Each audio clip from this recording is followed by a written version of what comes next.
আমি শিপ্রা মজুমদার আজকে আবার একটা নতুন রেসিপি নিয়ে তোমাদের কাছে চলে এসেছি। আশা করি রেসিপিটা তোমাদের ভালোই লাগবে। তাহলে এখন থেকে দেখতে শুরু করো, আমি আজকে তোমাদেরকে কি দেখাই। দেখো, এখানে বেশ কিছুটা পাবদা মাছ নিয়েছি। আজকে আমি একটা পাবদা মাছের রেসিপি তোমাদের করে দেখাবো। পাবদা মাছগুলো কিছুটা বড় সাইজের আছে, কিছুটা মাঝারি সাইজের আছে। আজকে আমি এই সাইজের কয়েকটা 6 পিস পাবদা মাছ নিয়ে নুন হলুদ মাখিয়ে নিচ্ছি। বেশ কিছুক্ষণ নুন হলুদ মাখিয়ে রাখলে মাছের ভেতর ভালো নুন ঢোকে। এবার দেখো, কড়াইয়ের মধ্যে সর্ষের তেল চাপিয়েছি। এবারে একটা একটা করে পাবদা মাছ আমি ভেজে নেব। পাবদা মাছগুলো এইভাবে ঝোল করে নিলে ভীষণ টেস্ট হয়। পাবদা মাছগুলো এক পিঠ ভাজা হয়ে গেছে, এবারে অপর পিঠটা আমি ভাজা করে নিচ্ছি। উল্টে দিলাম। খুব বেশি ভাজাও করবো না, খুব বেশি একদম কাঁচা ভাবও রাখবো না, মাঝারিভাবে ভেজে নেব।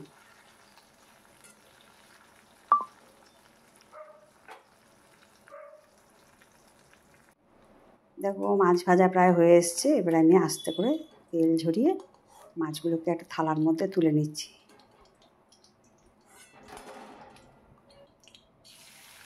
কড়াইয়ের মধ্যে যে তেলটা ছিল বাদ বাকি মাছগুলোকেও ভাজা করে নেব।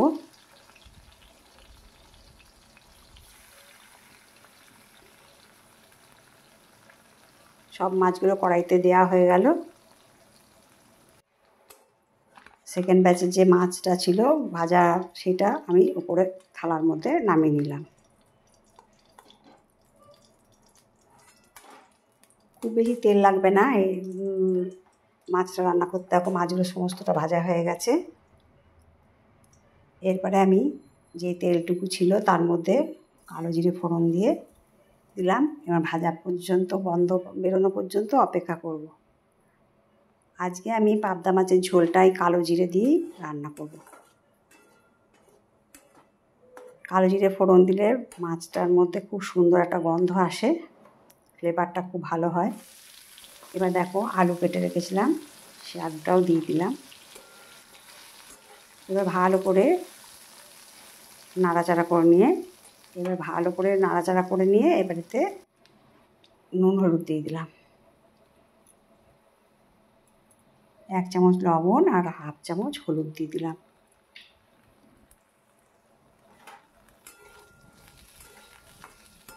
ওপর নিচ সুন্দর করে নাড়িয়ে চাড়িয়ে ভেজে নিতে হবে আলুটাকে।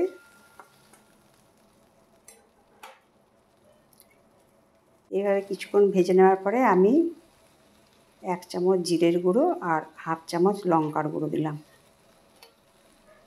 লাল লঙ্কার গুঁড়ো। আর ওপর থেকে একটুখানি জল দিয়ে দিলাম, যাতে না মশলাটা পুড়ে যায়, ওই জন্য একটু জল দিয়ে দিলাম।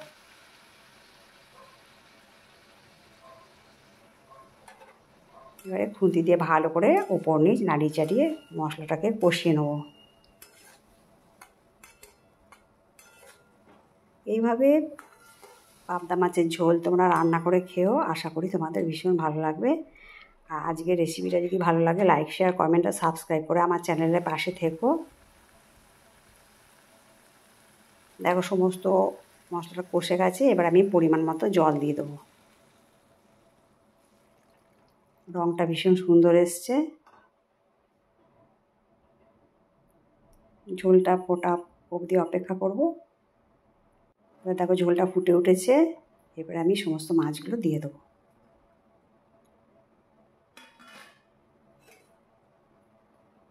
পাবদা মাছের এরকম হালকা কালো জিরে দিয়ে ঝোল ভীষণ টেস্ট লাগে খেতে। তাই তোমাদেরকে আরেকবার রিকোয়েস্ট করছি, তোমরা এইভাবে রান্না করে খেও। আশা করি তোমাদের ভীষণ ভালো লাগবে। দেখো, ঝোলটা ভালো মতন ফুটে উঠেছে। এবারে আমি ওপর থেকে ধনেপাতা ছড়িয়ে দিলাম। বেশ কিছুটা ধনেপাতা নিয়ে কুচো করে দিয়ে ছড়িয়ে দিয়েছি।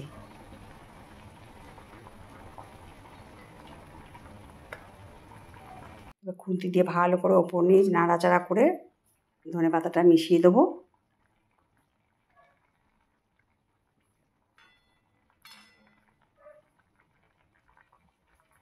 ধনেপাতা দেওয়ার জন্যে ভীষণ সুন্দর কালো জিরে আর ধনেপাতা দিয়ে খুব সুন্দর একটা ফ্লেভার আসে।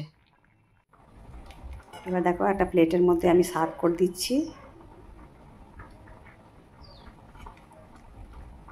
কালারটা কত সুন্দর হয়েছে দেখো।